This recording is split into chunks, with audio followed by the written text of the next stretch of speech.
찔레꽃 울타리 가을 이야기 질 바클렘 글그림 이연향 옮김 출판사 마루벌. 맑은 가을날입니다. 나무딸기와 들풀들의 열매가 알맞게 익자 찔레꽃 울타리의 들쥐들은 매우 바빠집니다. 매일 아침이면 씨나 열매, 나무 뿌리 따위를 모아 저장 그루터기로 옮겨서 차곡차곡 겨울 준비를 해야 하기 때문입니다. 그루터기 안은 따뜻하고 맛있는 나무딸기 잼과 빵 냄새로 그득합니다. 그 안은 이미 식량으로 가득 차 있죠. 떡갈나무 성에 사는 마타리도 이른 아침부터 막내딸 앵초를 데리고 숲으로 나옵니다. 아빠 옆에 꼭 붙어 있거라. 그렇지 않으면 길을 잃는단다. 이렇게 말하며 나무딸기 덤불을 헤쳐나갑니다. 앵초는 낮은 곳에 있는 딸기를 따고 아빠는 지팡이로 높은 가지에 있는 딸기를 끌어내려 땁니다. 바구니가 거의 다 차갈 무렵 밝은 눈 할머니가 찾아오셨습니다. 그러고는 걱정스러운 듯 얘기하십니다. 이 한참 찾았네. 날씨가 나빠질 것 같아서. 내 예감은 거의 정확하거든. 비가 오기 전에 겨울 준비를 끝내야 할 텐데. 그루터기 일을 끝내고 성에 돌아온 마타리가 부인과 함께 버섯을 따러 막 나설 즈음 부인이 놀라 소리칩니다. 앵초가 안 보여요. 정말 앵초는 아무데도 안 보입니다. 바구니 안에도 잎사귀 밑에도 긴 풀 사이에도 없습니다. 마타리 부부는 다시 성으로 돌아와서 찬장 위도 살펴보고 침대 밑도 살펴봅니다.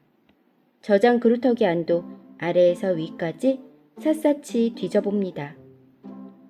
어쩌나 앵초는 아직 어린데 어디 있는 걸까? 이를 어쩌면 좋지? 마타리 부인은 걱정이 되어 어쩔 줄을 모릅니다. 한편 옥수수밭 가장자리를 돌아다니던 앵초는 부모님의 걱정에 대해선 까맣게 모르고 있습니다. 아침 내내 들꽃을 따고 파란 하늘을 올려다보기도 했습니다. 나무딸기로 점심을 먹은 뒤에는 따사로운 햇살 아래서 낮잠도 잤답니다. 앵초가 도랑에서 씨앗을 줍고 있는 들쥐들을 도우러 가려는데 마침 옥수수 줄기 맨 위에 있는 둥글고 작은 집이 눈에 띕니다. 누가 사는 집일까? 궁금해진 앵초는 옥수수 떼를 기어올라 살짝 창문 안을 들여다보기로 마음먹습니다. 안을 들여다보자 두 쌍의 눈동자도 똑같이 이쪽을 보고 있습니다. 죄송합니다. 앵초는 더듬더듬 말을 하고 얼른 내려오기 시작합니다. 우린 막 차를 마시는 중이었어. 그때 집안에서 누군가 앵초를 부릅니다. 너도 뭐 좀 먹지 않을래? 앵초는 조그만 문을 열고 안으로 들어갑니다. 참 아늑한 곳이었습니다. 바닥에는 엉겅퀴 수염 깔개가 깔려있고 풀잎을 꼼꼼히 엮어 만든 벽에는 책과 사진이 빼곡합니다. 이 집에 사는 들쥐 부부는 손님이 찾아온 것이 퍽 기쁜가 봅니다. 앵초를 식탁에 앉힌 다음 과자를 내오고 가족 사진첩까지 꺼내 보여줍니다. 이 집의 소중한 물건들을 모두 구경한 앵초는 고맙다는 인사를 공손히 하고 다시 땅으로 내려옵니다. 앵초는 집에 가기 전에 밤나무 숲에 한번 가보기로 했어요.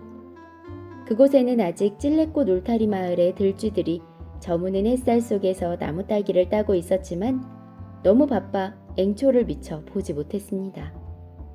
앵초는 풀숲을 헤치면서 혹시 깃털이나 다른 쓸모있는 물건이 없는지 두리번 합니다. 그러다가 나무딸기 덤불 밑에 숨어있는 아주 흥미로운 구멍을 보게 됩니다. 이 안에는 누가 살고 있을까?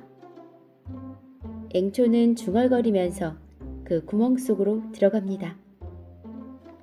안은 매우 어두웠지만 이리저리 뻗어있는 통로벽에 둥근 문들이 어렴풋이 보입니다. 통로 속으로 깊이 들어갈수록 점점 어두워지더니 이젠 아무것도 보이지 않습니다. 여긴 왠지 마음에 들지 않아. 앵초는 몸을 부르르 떱니다. 집으로 돌아가는 게 좋겠어. 나가려고 몸을 돌렸지만 통로가 워낙 여러 갈래여서 어느 쪽으로 들어왔는지 알 수가 없어요. 앵초는 치마를 치켜들고 꼬불꼬불한 통로 속을 뛰기 시작합니다. 그러다 희미한 불빛을 본 앵초는 그쪽으로 달려갑니다. 나와 보니 그곳은 커다란 나무 아래에 있는 무성한 가시덤불 밑이에요. 냇물 옆 수양버들도 안 보이고 길을 잃은 게 틀림없어. 날은 점점 더 어두워집니다. 커다란 빗방울이 앵초 옆에 나뭇잎에 뚝 떨어집니다. 앵초는 독버섯 밑에 웅크리고 앉아 울음을 꾹 참습니다. 날은 자꾸 캄캄해져 이제 아무것도 보이지 않습니다. 앵초는 무서운 족제비 생각을 하지 않으려고 애를 씁니다. 그때입니다. 앵초 쪽으로 다가오는 5개의 불빛이 보입니다. 그런데 그 불빛 뒤에는 5개의 이상한 물체들이 따르고 있습니다. 그것들은 팔다리가 없이 두리뭉실하고 머리도 없는 듯합니다. 앵초는 가시덤불 안으로 더욱 몸을 웅크립니다. 5개의 괴물들은 점점 더 가까이 다가옵니다. 곧 앵초가 숨어있는 덤불 바로 옆을 지날 것입니다. 가까이 다가올수록 그것들은 더 무섭게 보입니다. 앵초는 드디어 그 괴물들이 자기가 앉아있는 곳 바로 앞을 지날 때 그만 눈을 감아버립니다. 1, 2, 3, 4, 5번째 괴물이 막 지날 무렵 앵초는 용기를 내어 눈을 뜹니다. 그 괴물은 절뚝거리며 걸었고 꼬리와 수염을 가지고 있습니다. 사과 할아버지의 바지도 보입니다. 할아버지! 앵초는 반가워 소리칩니다. 앞서 가던 물체들이 뒤를 돌아보자 앵초는 그들이 누군지 금방 알 수 있었어요. 할아버지, 할머니, 바위솔, 그리고 제일 보고 싶었던 엄마와 아빠입니다. 앵초는 덤불 사이를 헤치고 뛰어나왔어요. 앵초야, 무사했구나. 엄마는 무척 기뻐합니다. 집에 이르렀을 때 앵초는 거의 잠들어 있었어요. 엄마는 앵초를 방으로 데려가 젖은 옷을 벗겨줍니다. 벽난로 옆 의자에는 깨끗하고 따뜻한 잠옷이 걸쳐 있고 침대 옆 탁자 위에는 뜨거운 도토리죽이 준비되어 있습니다. 다시는 들에 혼자 나가지 않을 거야. 앵초는 졸음에 겨운 목소리로 중얼댑니다. 엄마는 뽀뽀를 해주고 베개를 편하게 놓아줍니다.